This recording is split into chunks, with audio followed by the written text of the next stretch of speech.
लोकसाहित्यामध्ये लोक आहे आणि लोकसंस्कृतीमध्ये सुद्धा लोक असलेला दिसतो.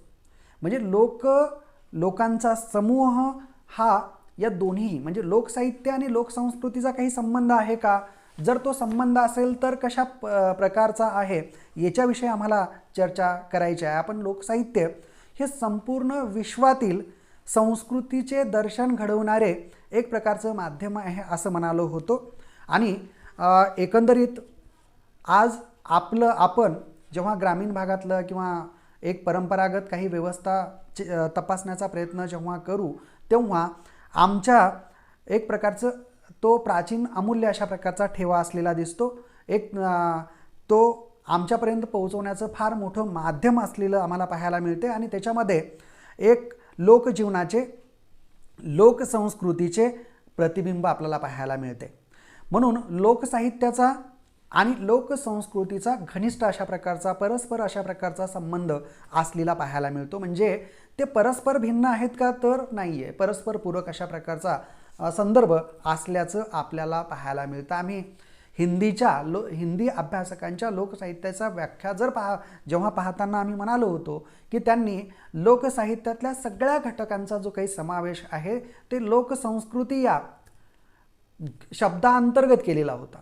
म्हणजे काही अभ्यासक लोकसाहित्याला लोकसंस्कृती सुद्धा म्हणतात आणि म्हणून एक प्रकारे लोक ही संकल्पना ज्याला म्हणता येईल लोकसाहित्याचा विचार करत असताना लोक या संकल्पनेला अत्यंत महत्त्वाचं स्थान आहे. कारण लोकसाहित्याचा उगम हा लोकसमूहातून होतो. म्हणजे लोकसाहित्याची निर्मिती कुणाकडनं? तर लोकांच्या समूहाकडून झालेली आहे असं आपल्याला म्हणावं लागेल. आणि मग लोकांच्या समूहाकडून लोकसाहित्याची निर्मिती झाली असेल तर त्याच्यातून काय व्यक्त होते? तर लोकमन व्यक्त होते.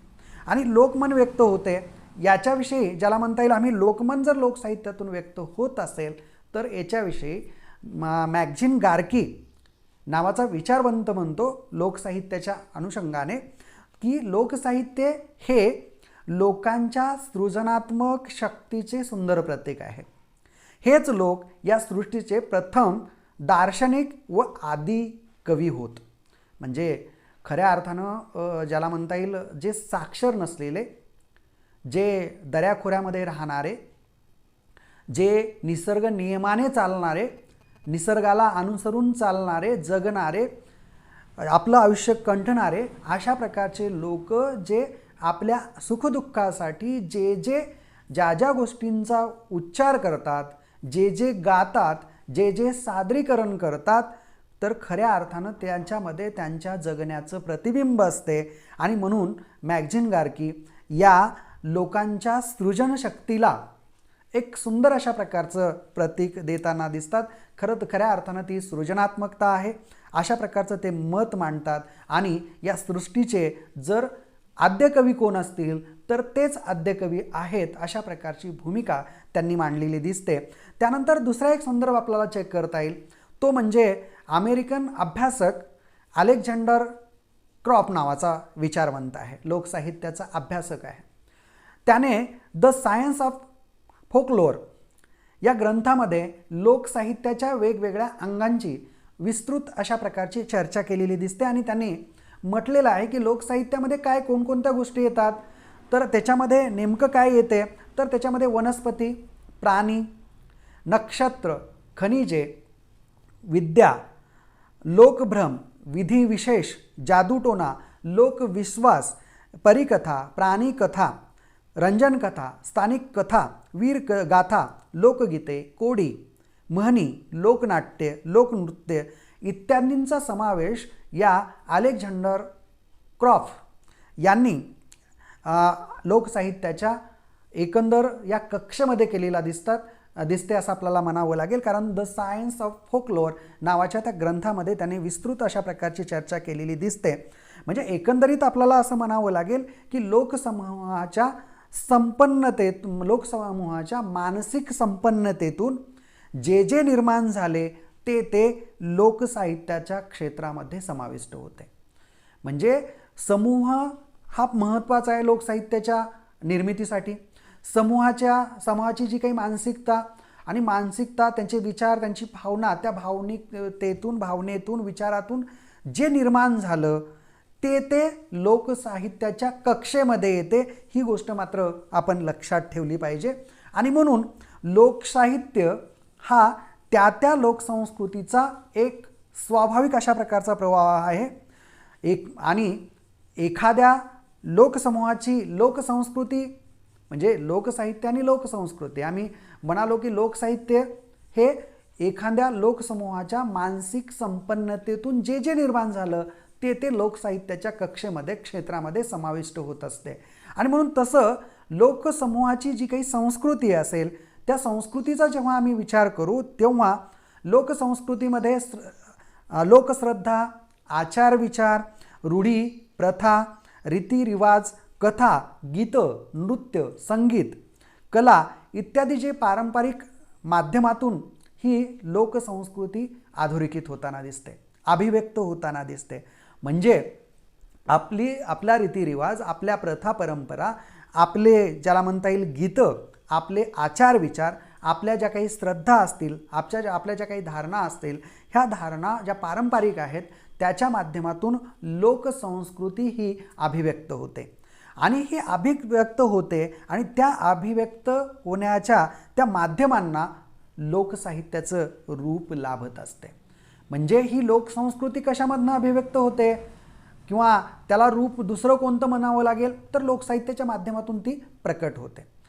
म्हणजे आमच्या आचारविचार, आमच्या धारणा, आमच्या रीतिरिवाज, आमचे गीतं, आमच्या भावना किंवा आमच्या लोकश्रद्धा ह्या खरं तर लोकसाहित्याच्या माध्यमातून म्हणजे ते माध्यम म्हणून ते आहे. म्हणजे जसं आमच्या भावना व्यक्त करण्याचं साधन आणि माध्यम कोणतं ठरतं तर भाषा आहे. आणि म्हणून तशा प्रकारच्या आमच्या भावभावना, आमच्या श्रद्धा, आमच्या ज्या काही प्रथा आहेत त्या अभिव्यक्त करण्याचं माध्यम जे असेल किंवा एक रूप म्हणून लोकसाहित्याकडे आपल्याला निश्चित पाहता येते. आणि म्हणून लोकसाहित्य आणि लोकसंस्कृती ह्या एकाच नाण्याच्या दोन बाजू आहेत. लोकसाहित्यातून लोकसंस्कृतीची जडणघडण होत असते. लोकसंस्कृतीला वेगवेगळ्या प्रकारचे पैलूही प्राप्त होत असतात. लोकसाहित्याचा अभ्यास म्हणजे लोकसंस्कृतीचा अभ्यासच असतो. जेव्हा आपण एखाद्या लोकसाहित्याचा अभ्यास करत असतो तेव्हा त्या समूहाच्या, त्या प्रदेशातील विशिष्ट समूह असतील त्या समूहाच्या लोकसंस्कृतीचाच अभ्यास आपण करत असतो. ही नोंदही आम्ही इथं ठेवणं फार गरजेचं आहे.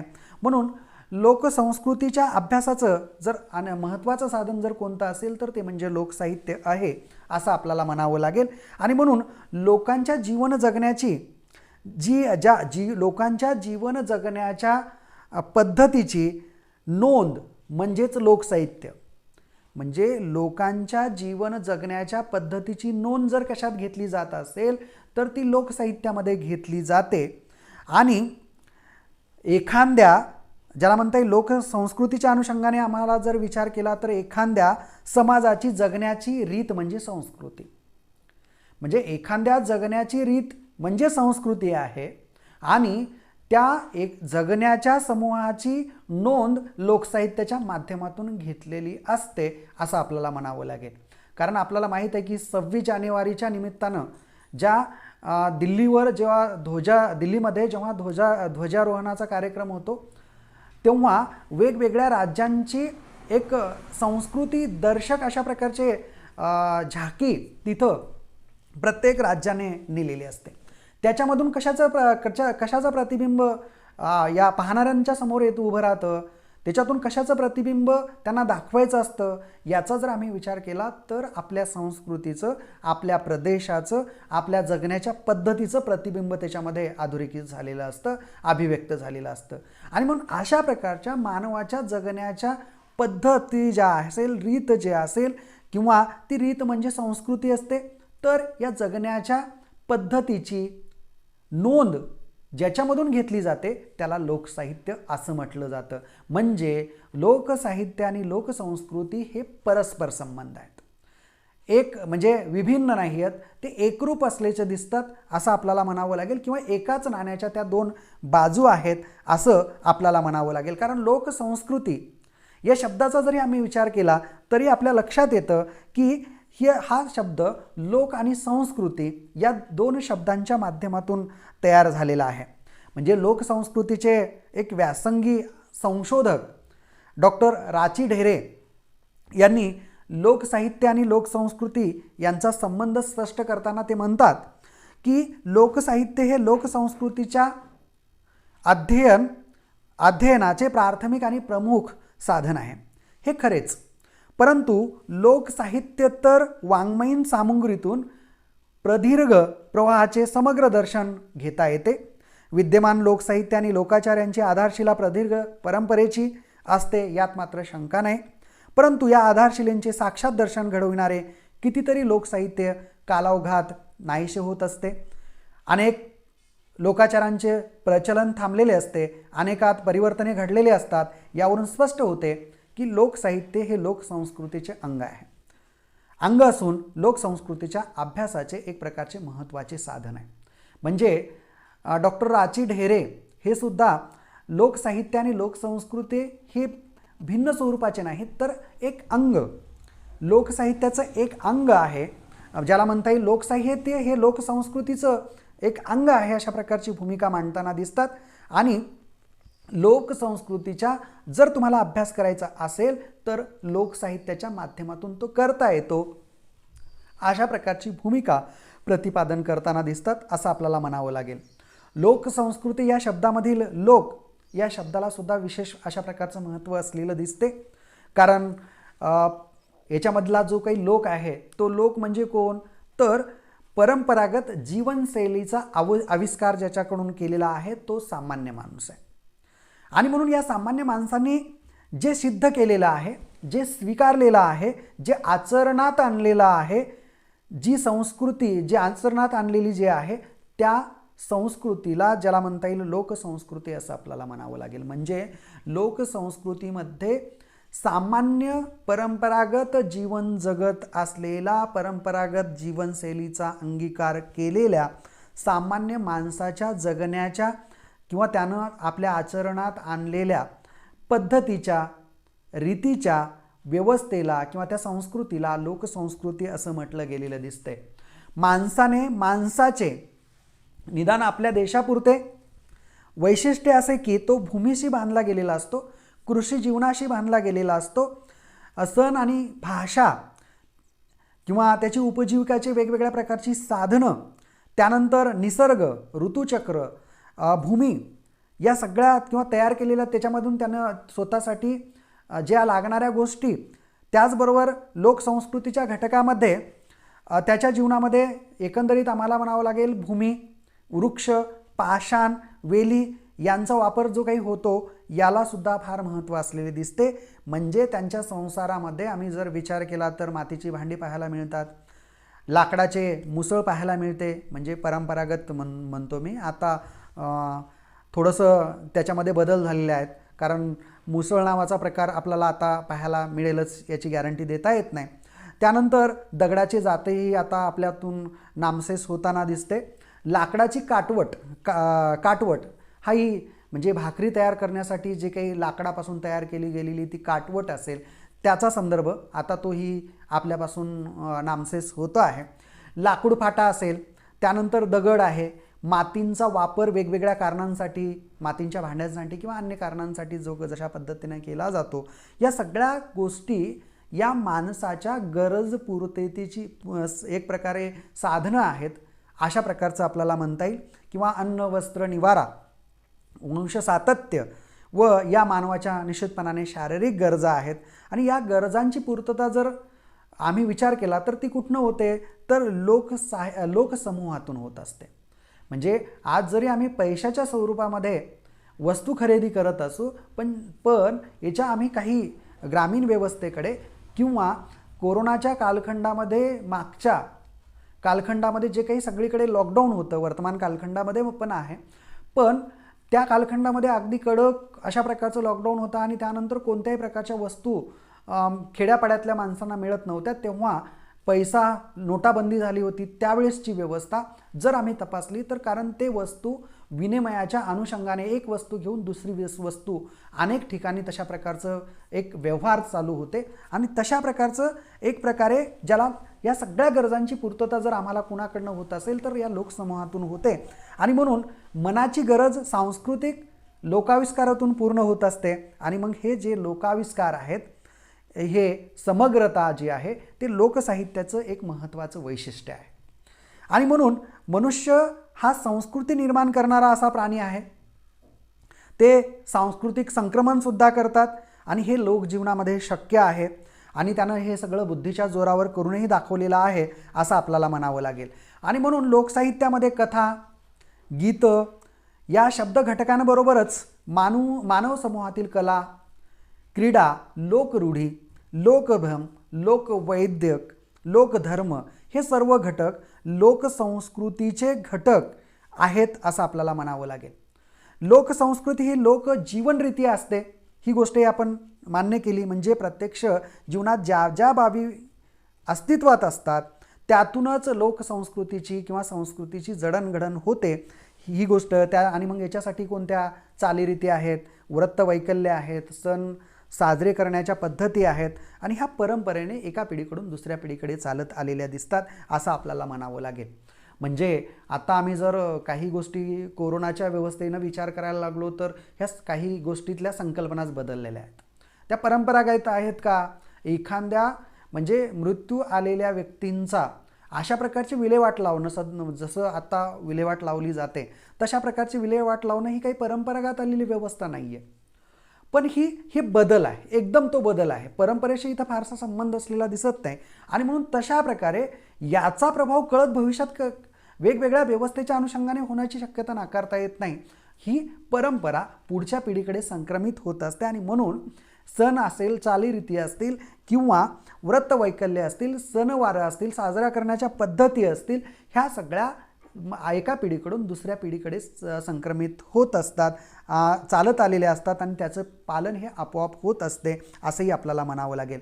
आणि या सगळ्या गोष्टी मागे आम्हाला या सगळ्या म्हणजे आम्ही सहज आचरण करतो, सहज सगळेच. म्हणजे आम्ही जन्मापासून ते मृत्यूपर्यंत मानवाच्या ज्या ज्या गोष्टी घडत असतात, म्हणजे जे जे व्रतवैकल्य साजरे करत असतात, जे जे विधी पार पाडत असतात, या सगळ्यांमागे जर आम्ही विचार केला तर परंपरा कारणीभूत असतात.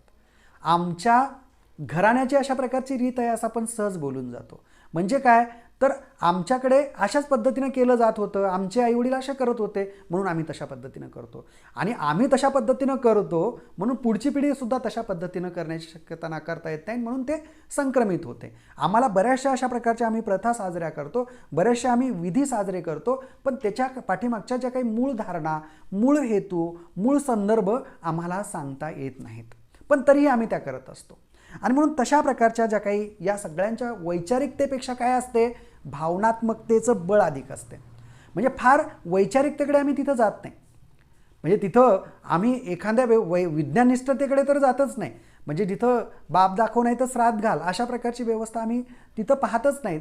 तर तिथं वैचारिकतेला फार महत्त्व असत नाही, त्यापेक्षा आम्ही भावनात्मकतेला अधिक महत्त्व देतो असं आपल्याला म्हणावं लागेल. आणि म्हणून लोकसंस्कृतीची जी काही जडणघडण असते ती जडणघडण लोकजीवनामध्ये होत असते.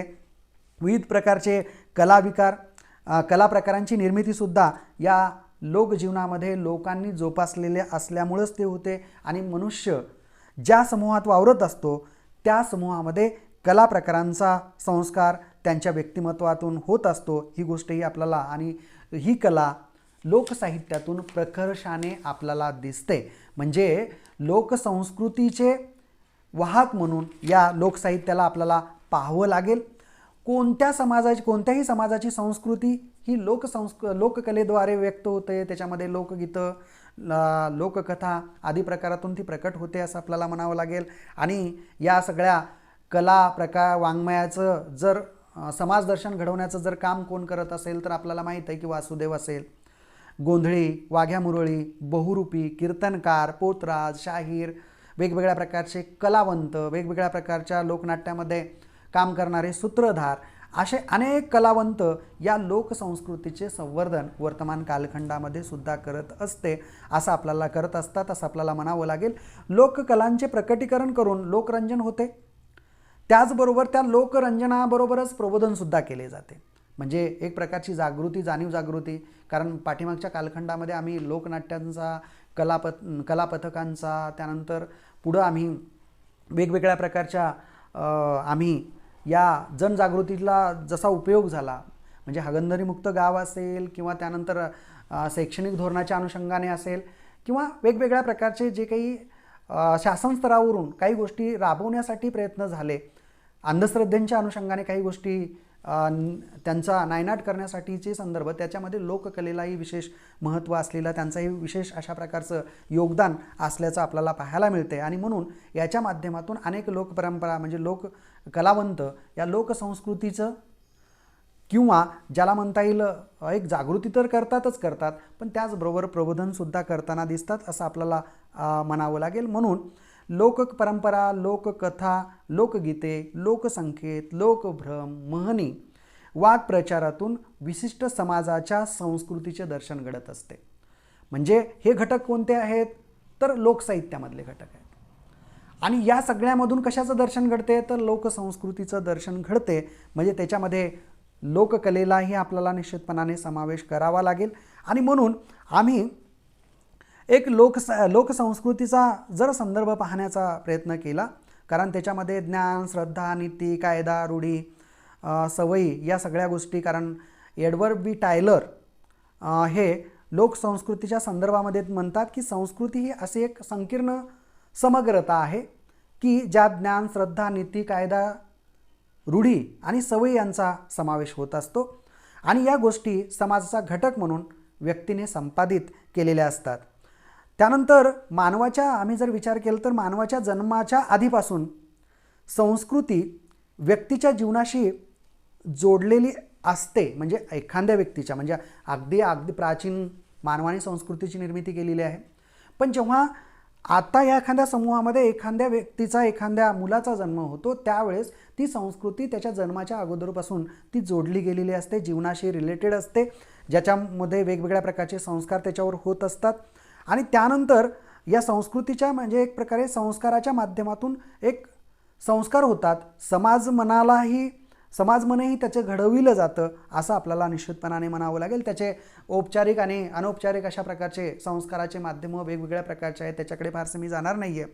तर तर्कतीर्थ लक्ष्मण शास्त्री जोशी संस्कृतीच्या बाबतीमध्ये म्हणतात, माणूस व्यक्तिशः आणि समुदायशः जी जीवन पद्धती निर्माण करतो तिचा झालेला आविष्कार म्हणजे संस्कृती अशा प्रकारची व्याख्या केलेली दिसते.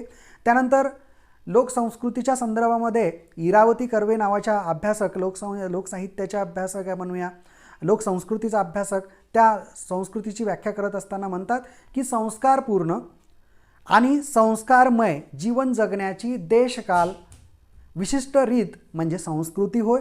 त्यानंतर पाश्चात्य अभ्यासक रुसो या संस्कृतीच्या संदर्भामध्ये म्हणतात ती व्याख्या करताना म्हणतात की जिच्यामुळे माणसाला जगावेसे वाटते तिला संस्कृती म्हणावे.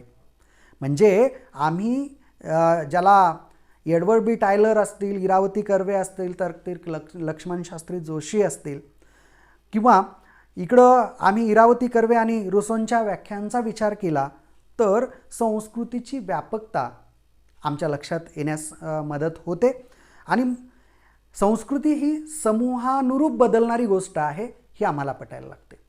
म्हणजे आज आम्ही भारताचा जरी विचार केला, भारतामधल्या अनेक जाती जमातीच्या समूहाचा विचार केला तर त्यांच्या जगण्याच्या पद्धती किंवा प्रदेशपरत्वे विचार केला, राज्य जे एवढे आहेत त्या सगळ्या राज्यांच्या अनुषंगाने जरी विचार केला तर आपल्या लक्षात येईल की अनेक राज्यामध्ये, प्रदेशामध्ये, डोंगरदऱ्यांमध्ये राहणाऱ्या वेगवेगळ्या समूहाची संस्कृती ही वेगवेगळ्या प्रकारची असलेली दिसते. म्हणजेच ही संस्कृती समूहानुरूप बदलणारी संकल्पना आहे. म्हणजे एखाद्या समूहामध्ये एखाद्या सणवार ज्या पद्धतीनं सादर केला जातो त्याच पद्धतीने दुसऱ्या समूहामध्ये तसा सादर केला जाईल असं होताना दिसत नाही. आणि म्हणून ती समूहपरत्वे बदलणारी गोष्ट आहे असं आपल्याला म्हणावं लागेल. म्हणजे पण ती संस्कृती ही संकल्पना समूह मनाला व्यापून टाकणारी आहे. सतत बदलणारी आहे आणि प्रवाही अशा प्रकारची प्रक्रिया आहे असं आपल्याला म्हणावं लागेल. म्हणजे ही सारी संस्कृती लोकसाहित्यातून प्रकट होत असते, कारण लोकसाहित्य हे लोकसंस्कृतीचे दर्शन घडविणारे प्रमुख साधन असलेलं आपल्याला पाहायला मिळते. म्हणजे लोकसाहित्यातून लोकसंस्कृतीचं दर्शन घडते, म्हणजे ते परस्पर पूरक अशा प्रकारच्या दोन्ही संकल्पना आहेत असं आपल्याला म्हणावं लागेल. एकंदरीत काय तर लोकसाहित्य आणि लोकसाहित्य म्हणजे लोकसंस्कृतीचा आरसाच आहे. तेव्हा संस्कृतीच्या अभ्यासाचे एक अत्यंत महत्त्वाचे अशा प्रकारचे साधन जर कोणते असेल तर ते म्हणजे लोकसाहित्य आहे. आणि त्या दृष्टीनं विचार करता लोकसाहित्यामध्ये